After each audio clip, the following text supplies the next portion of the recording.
కూర్చోండి. ఇది ప్రవీణ్ పగడాల గారిది, నాది వాట్సాప్ చాటింగ్. నేను ఇది వరకు ఎప్పుడు దీని గురించి మాట్లాడలేదు, ఎందుకంటే ఆయన చనిపోయారు కాబట్టి చెప్తున్నాను ఇప్పుడు దీని గురించి. ఆయన గొప్పతనం మీకు చెప్పాలి. నేను కొంత అమౌంట్ ఆయనకు పంపించి, brother this is my small gift for your presence, please accept అని పెట్టా. మీరు వచ్చినందుకు నేను ఇస్తున్నటువంటి కానుక, దీన్ని మీరు తీసుకోండి అంటే ఆయన అయ్యో సార్ అలా చేయకండి అని పెట్టాడు. అలా చేయకండి మాస్టారు అని పెట్టాడు సార్.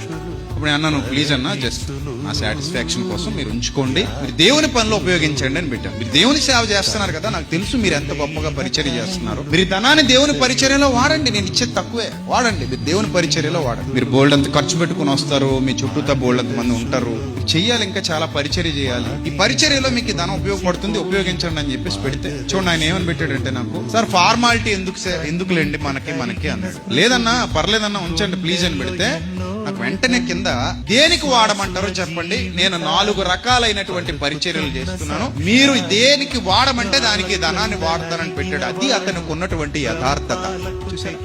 అందులో ఏమని రాశాడంటే, ట్రైనింగ్ ఉందండి దానికి వాడమంటారా, చిల్డ్రన్ ఎడ్యుకేషన్ ఉంది దానికి వాడమంటారా, కొంతమంది హెల్త్ సపోర్ట్ చేస్తున్నాను దానికి వాడమంటారా, అలాగే కొంతమంది విధవరాండ్రను కూడా ఆదరిస్తున్నాను దానికి వాడమంటారా, దేనికి వాడమంటారు అని చెప్పి పెట్టాడు. నేను ఇచ్చే డబ్బుల్ని. అప్పుడు నేను మీ ఇష్టం సార్, మీకు నచ్చిన దాంట్లో వాడుకోండి, నాకు అభ్యంతరం ఏమీ లేదు, మీరు యథార్థంగా దేవుని సేవ చేస్తున్నారు, మీకు నచ్చిన దాంట్లో మీ ఇష్టం వాడుకోండి అని పెట్టాను. అప్పుడు ఆయన చెప్పండి సార్ పర్లేదు అని పెట్టాడు. ఇంకెందుకులే ఆయన ఇంతగా అడుగుతున్నాడు కదా అని, హెల్త్ సపోర్ట్ కి విధవరాండ్రకి ఉపయోగించండి, మీరు ఎలాగో 4 రకాల 5 రకాల పరిచర్యలు చేస్తున్నారు కదా, ఏదో పరిచర్యలో నేను ఇచ్చిన ధనాన్ని మీరు వాడుకోండి అంటే ఓకే సార్ అని పెట్టాడు. ఇదిగో ఈ రోజుకి నేను ఎప్పుడు చెప్పలేదు, ఇది ఎవరికి చెప్పాల్సిన అవసరం కూడా నాకు రాలేదు. ఆయన బతికుండి ఉంటే నాకు ఇది అవసరం లేదు, చెప్పకపోయేవాడిని.